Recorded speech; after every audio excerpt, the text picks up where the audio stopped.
Hello, welcome to RC Nerd. Right, it's Saturday night. It's Saturday night. Anyway, let's get on with it. Today, as you can see, I've got Goliath's wheel here. What I'm going to do, I'm a bit fed up with the. Yeah, I suppose the red yellow does look a bit authentic, but it looks too shit. Anyway, today I'm going to be masking up these because I still want to keep them yellow, but I want to spray this black. But what we're going to need, chaps? Well, it's obviously going to need a bloody wheel like that with a bit of bling in the middle of it. You're going to need this to just go over the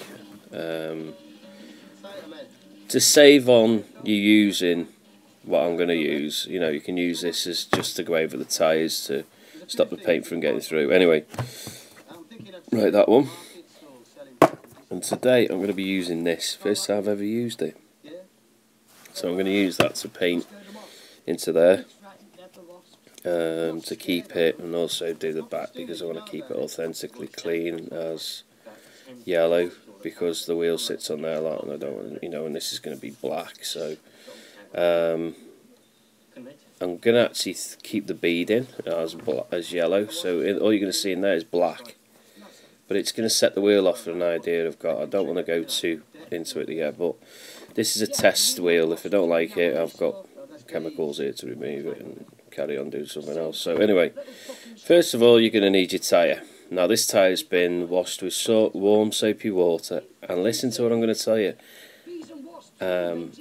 One of that antiseptic hand gel cleaner that you use that. It has little fine grit in it, and it can actually get into points where, you know, where you can't get in. So you think it looks clean, and then it'll dry off and it'll pickle into like a black browny dust on here, so it'll always come back up. Like, here's an example here. See, it's like a brown line that'll never come off, but when I use the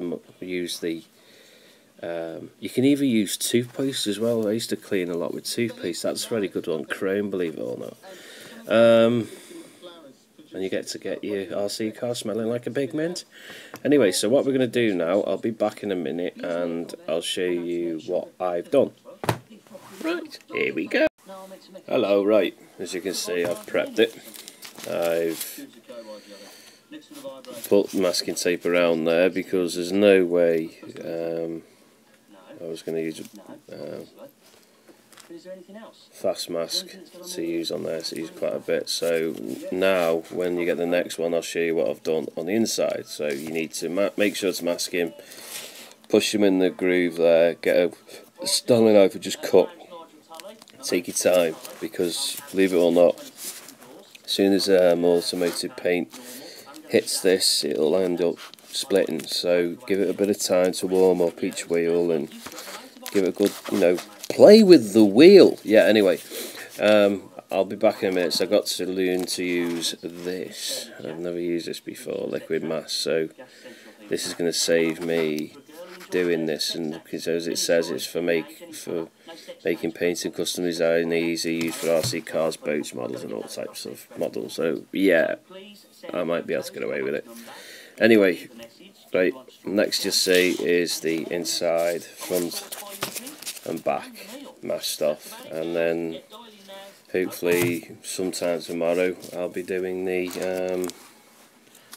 spraying, the black. So remember, this is just me trying something else. So I've got some paint here, but I don't think it will go. It might do, I don't know. I've got some fast tracks just for a blast on that. Nothing spectacular.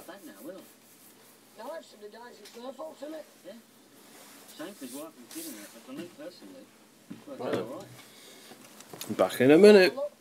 Right, I'm back. Right, as you can see, I've put the masking in there. That's the first coat. I've got to do another couple of them. You know, if you noticed, I've gone slightly over. Well, I can use a craft knife just to square that off and pull it off before I start spraying. Yeah, so that's the first coat. Tomorrow I'll upload a coat of me taking this off and preparing it for the painting. I was going to do the beading and keep it going, but nah.